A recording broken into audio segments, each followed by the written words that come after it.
Hello, I'm Caleb Parrish. And I'm Courtney Farmer. And this is CCN. September is the month of suicide prevention. Brady Holmes got more info about how suicide prevention is in this day and age. No pride. I caught up with Dr. Klamick to talk about suicide prevention in September. Here she is. I think people, when they don't understand something, tend not to address it. And in the case of suicide, the consequences for avoiding it tends to be loss of life. And I think that we need to face it, even if it is uncomfortable, because that is a life that we could be saving a life by doing so. Thanks, Dr. Klamick. Back to you guys. Suicide prevention is an important responsibility in our current society that everyone should partake in. As a current societal problem, suicide prevention has the probability of being a topic on Will Tapito's new podcast, Endless Scripts. Here's Will with more details. Hi, I'm Will Tapito, and today I'm here to talk to you about podcasting. Whether it's the herd, the mogul, or the ringer, podcasts are a useful way to stay up on all the technology and use for today's day and age. It's also a good way to pass the time if you're on a long road trip or just bored in your dorm room. With all that said, I'm starting my own podcast called Endless Scripts. I'd appreciate it a lot if you tune in. Thank you. Thanks, Will. Sports teams have been on the move practicing to prepare for their seasons.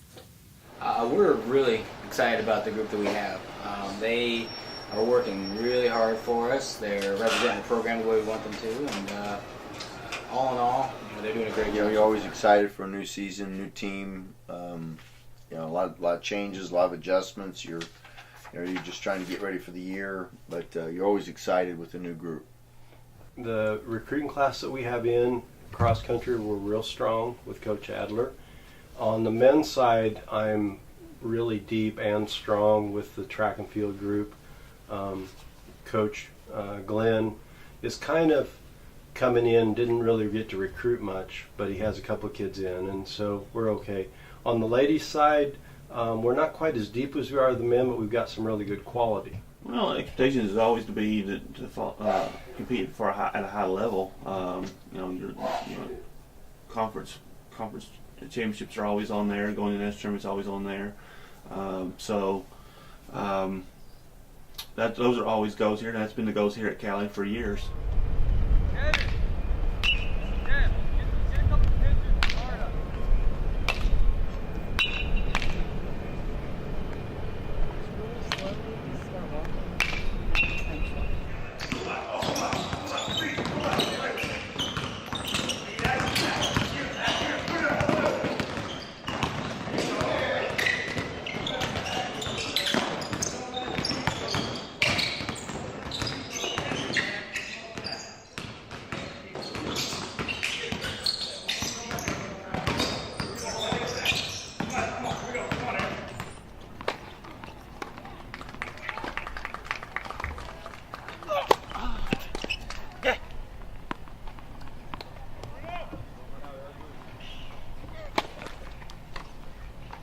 Thanks, Will. The annual Walnut Valley Festival took place in Winfield from September 13th through the 17th.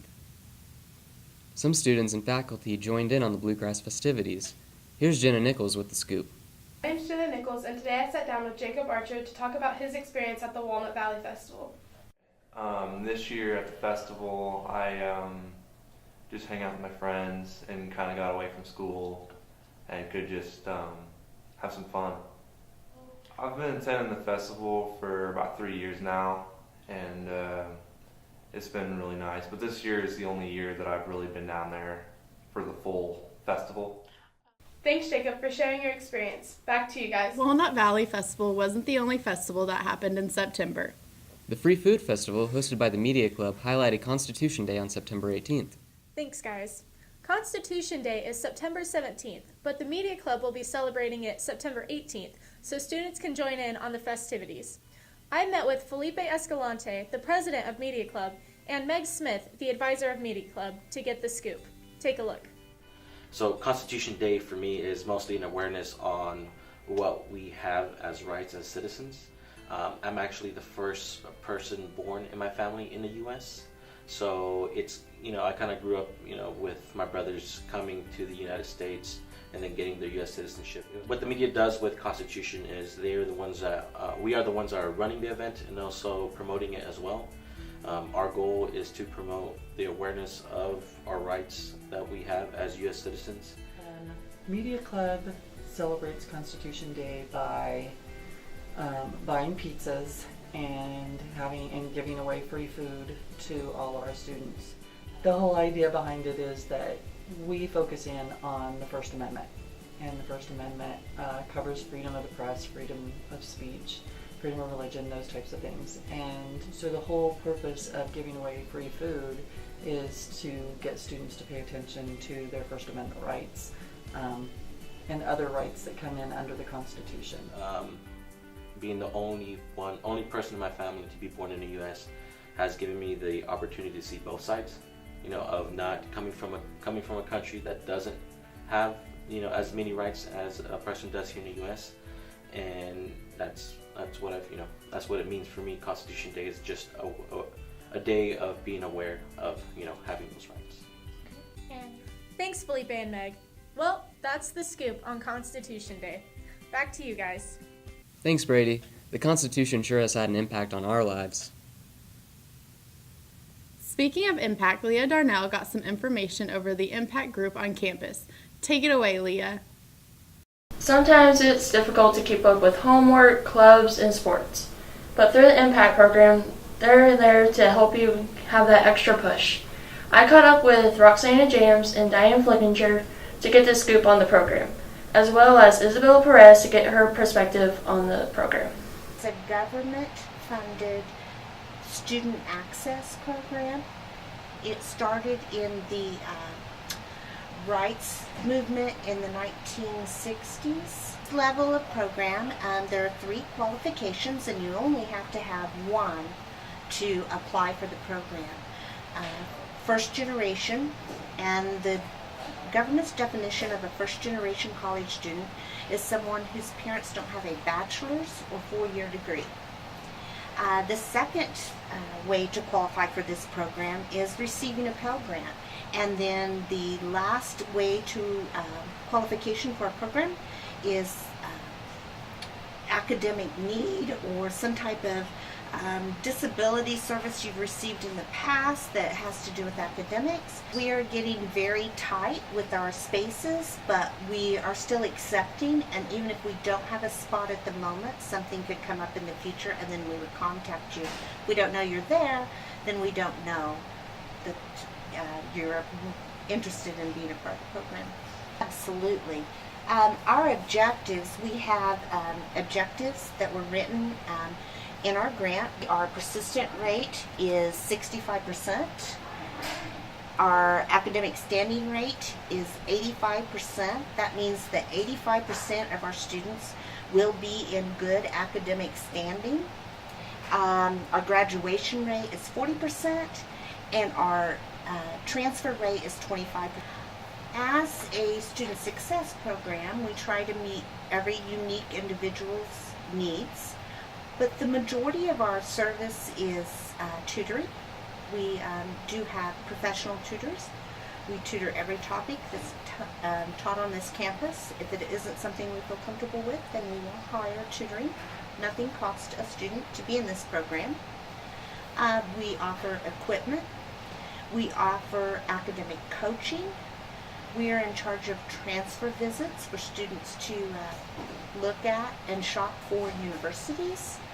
We also have some funds that can be given to students. It's grant aid as well, so it's not a payback situation or a loan, but it is for a specific population of students.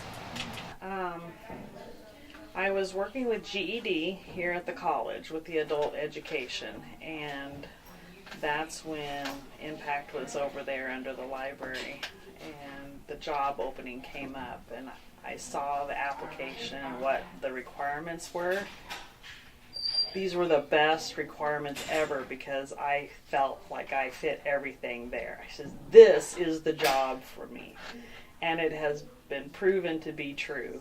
And so I've been here now 10 years doing everything I love to do.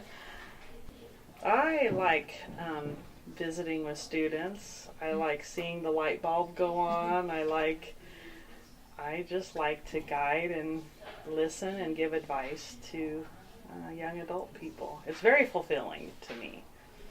So that's part. But I also work with a really good team, and it's very positive environment, and we bring our positive environment to our students, and we think our students do well because of that. So yeah.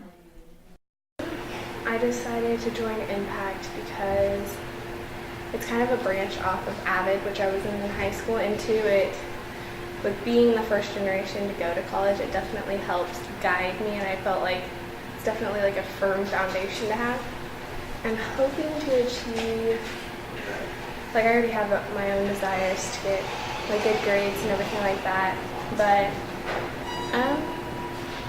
to actually get involved in things that I've never done before, like different activities outside of like dance and stuff like that. I'm studying dental hygiene, and even though I want to get a major in dental hygiene, I also want to work with kids, but not where to where it's my job, but to where I go into like the children's home and work with them like that. It's between 3 right now, so either Flint Hills Tech in Emporia, WSU in Wichita, or MSSU in Missouri for dental hygiene. For more information, contact Roxanne and James down in the underground. Thanks, Roxanne and Diane, for your perspective on the program, and also Isabella Perez for your insight on how the program has helped you. Back to you guys. Thanks, Leah. It seems Impact is very beneficial to students. Yeah, it is. Another group that's beneficial for students is the Student Senate. I'm Jenna Nichols, and today I interviewed Kirsten Kinsey and Landon West to get the scoop on student services here at Cali. My name is Kirsten Kinsey, and my title is Student Senate President. To apply for these positions, you turn in an application to the Student Life Director, and then if no one runs against you, then you just join the office. If you have someone run against you, then you do campaigning, and then the school will vote upon you. Something I would like to see change at my last year at Cali is that we have more students come to the volleyball games, to the basketball games. It's a big thing to have school support. My name and title is Landon West, Director of Student Life. So we are looking at an opportunity to purchase some outdoor basketball goals and have that something that would be available for our students as well as the community as well. So, some of the changes I really look forward to is growing our student senate. It is a major thing. We have the student body, and the student body needs to have a voice so that they can be heard. To get involved with the Student Senate, come to one of our meetings, shoot me an email, come by the office, the Student Life office, just ask questions, and we will find opportunity. If you are not a part of a club and you want to just represent the student body, we have that as well. But that way you can be informed, you can find out more information, and hopefully down the line we can get you directly involved with the Student Senate, whether you're a liaison for the student body or the activity liaison. We are still kind of actively looking for some individuals to directly help out with that. So the next meeting is October 9th at 6 p.m. in the President's Dining Room in the McAtee Dining Center. You can also get great scholarships from being a part of the Honors Club Phi Theta Kappa. Yeah, you can. Leah Darnell covered this story too. Take it away, Leah. I brought up with Deb Layton to talk about PTK and how to join, and also Sarah Matthews to talk about DECA. PTK stands for Phi Theta Kappa. It's an honors organization that is internationally recognized, and we have a chapter for the Arkansas City campus, Alpha Gamma Upsilon, and also a chapter for the Mulvane campus. It is an honors organization that you get into by invitation only. You have to have a 3.5 GPA or better and have completed 12 hours at Cali College.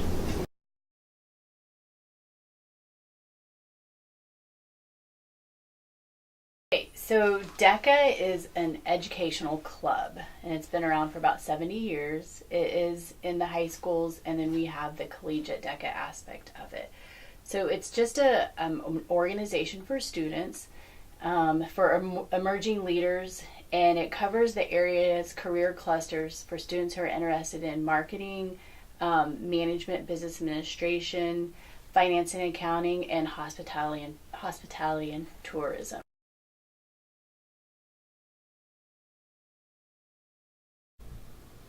Be sure to look out for your invitation to join PTK. Thanks, Devin and Sarah, for your time. Back to you guys. Thanks, Leah. Well, that's all we have for the first CCN broadcast of the year. Thanks for watching. I'm Caleb Parrish. And I'm Courtney Farmer.